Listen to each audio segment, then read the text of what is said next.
आप देख रहे हैं न्यूज इनसाइडर के साथ प्रोग्राम स्पेशल रिपोर्ट, जिसमें दिन भर की अहम खबरें पहुंचाएंगे आप तक। आई लव मोहम्मद के पोस्टर्स लगाने पर उत्तर प्रदेश के मेरठ में 5 अफराद के खिलाफ मुकदमा किया गया दर्ज, पुलिस की जानिब से किया गया गिरफ्तार।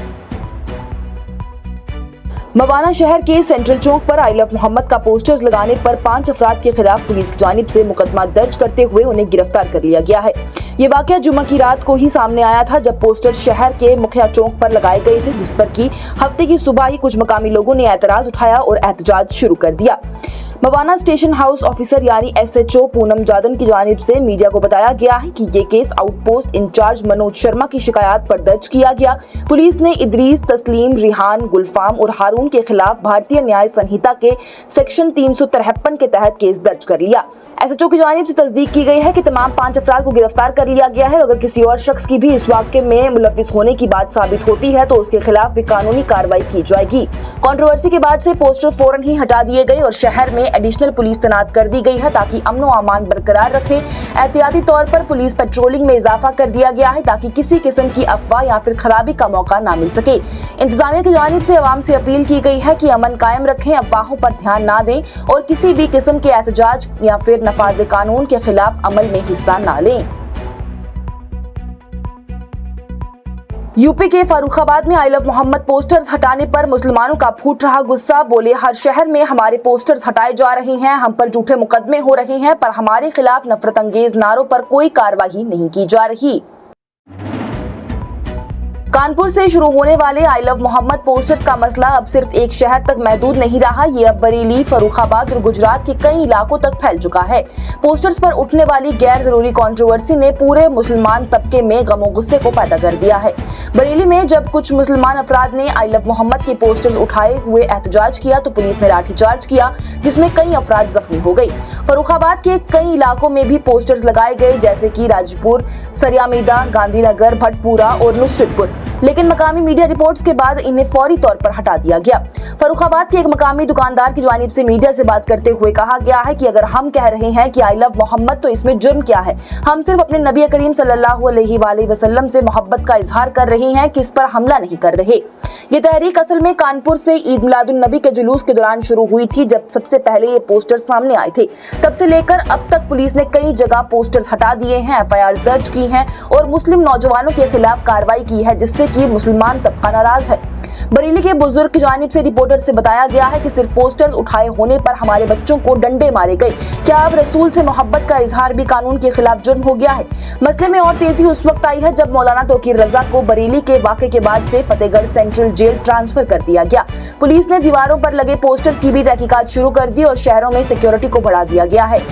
वहीं मुस्लिम रहनुमाओं का यह कहना है कि सिर्फ एक मजहबी मोहब्बत को इजहार का निशाना बनाना। लखनऊ के एडवोकेट शारिक अनवर का यह कहना है कि हर शहर में हमारे पोस्टर्स हटा दिए गए, हम पर केस होते जा रही हैं, लेकिन जब हमारे खिलाफ नफरत अंगेज नारे लगाए जाते हैं तो कोई एक्शन नहीं लिया जाता है। ये डबल स्टैंडर्ड है। ये तहरीक अब सिर्फ उत्तर प्रदेश तक महदूद नहीं है। गुजरात के गांधीनगर में भी कई प्रोटेस्ट हुए हैं और प्रोटेस्ट के दौरान पथराव हुआ है। कई मुस्लिम अफराद भी गिरफ्तार किए गए हैं और कुछ तो पब्लिक में परेड करवाई गई है, जिससे कि लोगों ने जिल्लत और धमकाने की कोशिश भी करार दिया था। वहीं तज्जियाकारों की जानिब से कहा गया है कि यह मुहिम एक तरफ जहां मुसलमानों के रसूल से गहरी मोहब्बत का इजहार है, वहीं दूसरी तरफ मजहबी इजहार पर लगाए जाने वाली पाबंदियों का एहतजाज भी है। फर्रुखाबाद के एक नौजवान की जानिब से एहतजाज से मीडिया से बातचीत करते हुए कहा गया है कि चाहे जितनी बार हमारे पोस्टर्स हटा दो, हम फिर भी कहेंगे आई लव मोहब्बत, ये हमारा ईमान है, इससे कोई मिटा नहीं सकता। श्रीनगर से मेंबरान पार्लियामेंट आगा सैयद रुहुल्लाह मेहदी की जानिब से लद्दाख के लोगों की मांगों के चलते उनके साथ इजहार यकजहती किया गया। मेहदी का बयान, बोले, हम कागजों पर बटे हो सकते हैं लेकिन दर्द में एक साथ खड़े हैं। श्रीनगर से नेशनल कॉन्फ्रेंस के सीनियर रहनुमा और मेंबरान पार्लियामेंट आगा सैयद रुहुल्लाह मेहदी की जानिब से लद्दाख के लोगों के साथ पूरी हमदर्दी का इजहार किया गया है, एक वायरल वीडियो के बाद, जो कि सोशल मीडिया पर तेजी से फैल रही है। इस वीडियो में एक लोकल स्कूल टीचर रो पड़ी है जब उन्होंने ये इल्जाम लगाया कि सरकारी मुलाजमीन को धमकाया जा रहा है कि वो सोशल मीडिया पर अपनी राय का इजहार ना करें। अगर कोई अपनी बात करता है तो उसे सजा के तौर पर दूर देरा इलाकों में ट्रांसफर कर दिया जाता है। आगा रुहुल्लाह की जानिब से इस वीडियो पर रिएक्ट करते हुए सोशल मीडिया प्लेटफॉर्म एक्स पर लिखा गया है कि बीजेपी और RSS की हुकूमत ने कश्मीर और लद्दाख को नक्शे पर तो अलग कर दिया है, मगर दर्द, जुल्म, दबाव और बेचैनी में दोनों इलाकों को एक कर दिया है। उन्होंने कहा कि जो तकलीफ और नाइंसाफी कश्मीर के लोग इतने अरसे से बर्दाश्त कर रहे थे, अब वही आवाज लद्दाख से उठ रही है। मेहदी की जानिब से अफसोस का इजहार करते हुए कहा गया कि हम कश्मीरी कभी नहीं चाहते थे कि जो भी किसी और को नाइंसाफी हमने बर्दाश्त की है वो किसी और को देखनी पड़े। उन्होंने कहा कि हम सिर्फ ये चाहते थे कि हमें सुना जाए। जब हम चीख रहे थे तो लोग समझते थे कि ये सिर्फ कश्मीरियों के साथ हो रहा है, लेकिन आज लद्दाख से लेकर कन्याकुमारी तक लोग धीरे धीरे वही दर्द महसूस कर रहे हैं जो हमने बहुत पहले से झेला है।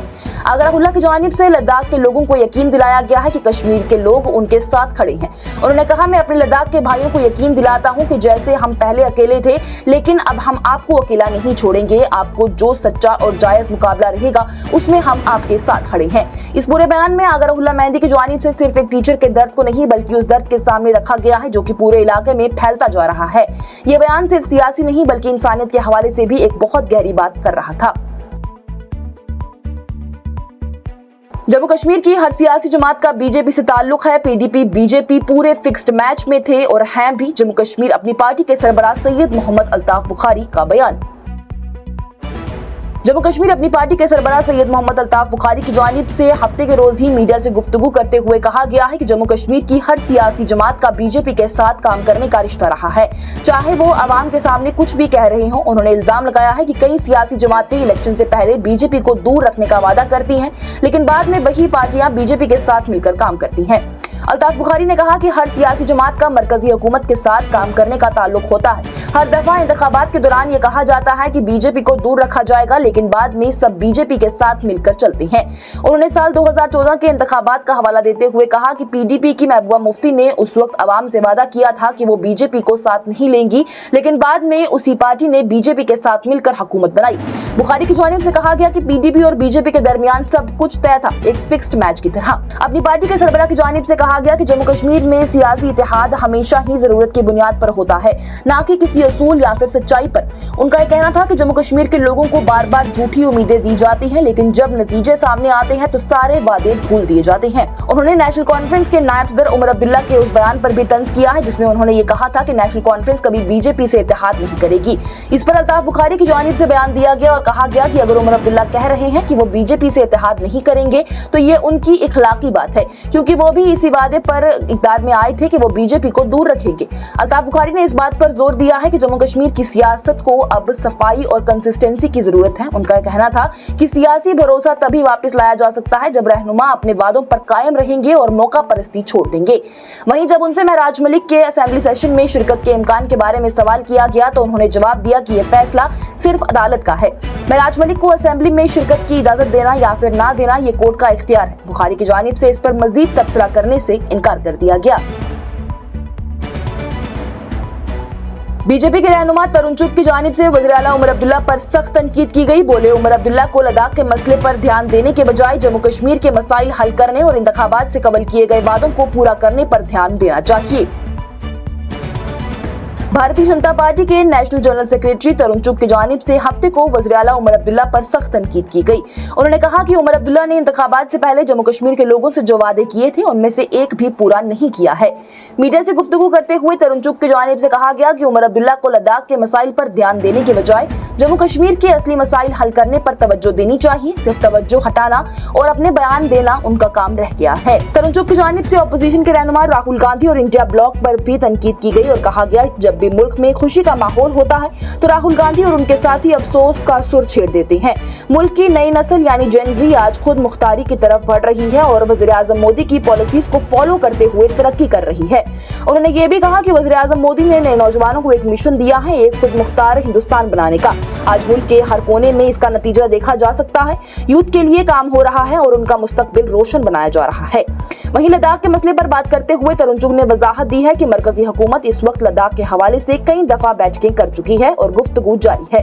उनका यह कहना था कि बीजेपी ने लद्दाख को यूनियन टेरिटरी बनाया, 2 जिलों से 5 नए जिले निकाले और उन लोगों को अलग यूटी का दर्जा दिया जो कि अलग पहचान चाहते थे। आज लद्दाख में भी जम्मू कश्मीर की तरह तरक्की और नई उम्मीदों का दौर शुरू हो चुका है। तरुण चुग के मुताबिक वज़ीर आज़म मोदी की रहनुमाई में लद्दाख और जम्मू कश्मीर दोनों ही नए तरक्की के सफर पर हैं, जहां नए प्रोजेक्ट, इंफ्रास्ट्रक्चर और यूथ इनिशिएटिव्स पर काम किया जा रहा है। राज्यसभा इंतखाबात में 3 सीटों पर नेशनल कॉन्फ्रेंस ही जीतेगी। पार्टी के चीफ स्पोक्सपर्सन तनवीर सादिक की जानिब से बयान दिया गया। साथ ही कहा गया कि मुकम्मल 4 सीटों पर इंतखाबात लड़ना है या नहीं, ये पार्टी की क़ियादत करेगी तय।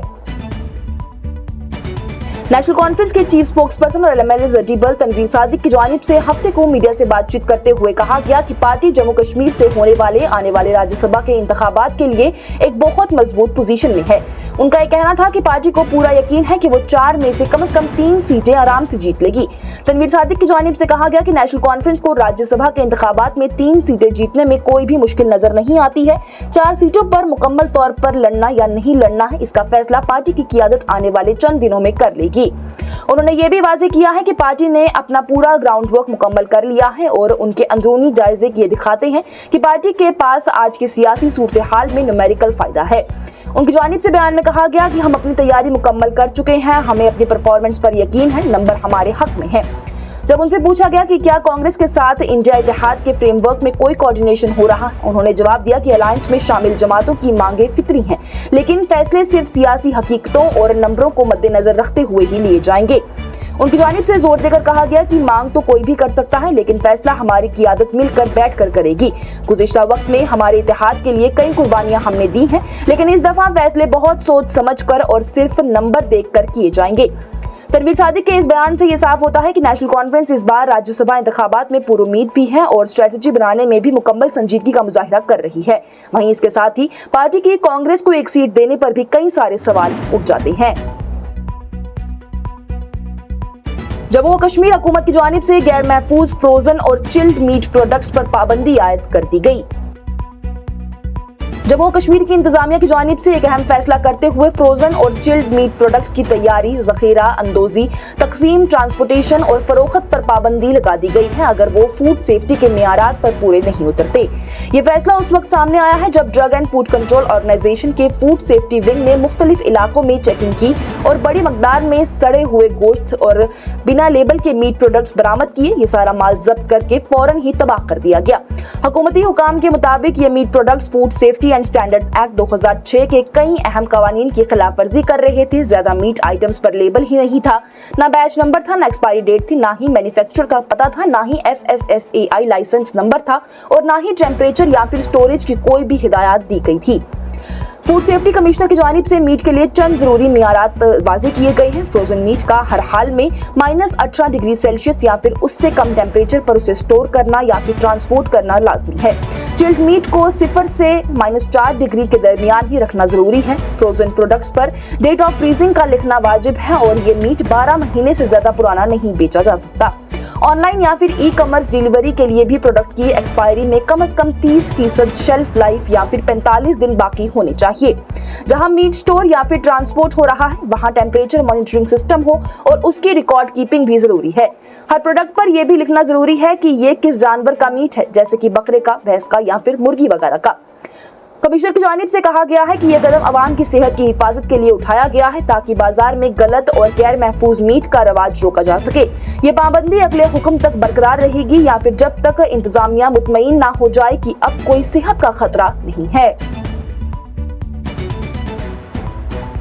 और जम्मू कश्मीर से राज्यसभा की 4 सीटों पर बीजेपी लड़ेगी इंतखाबात। पार्टी के स्पोक्स पर्सन सुनील सेठी का बयान आया सामने। भारतीय जनता पार्टी की जानिब से जम्मू कश्मीर से आने वाली राज्यसभा के 4 सीटों के लिए अपने उम्मीदवार को मैदान में उतारने का फैसला किया गया है।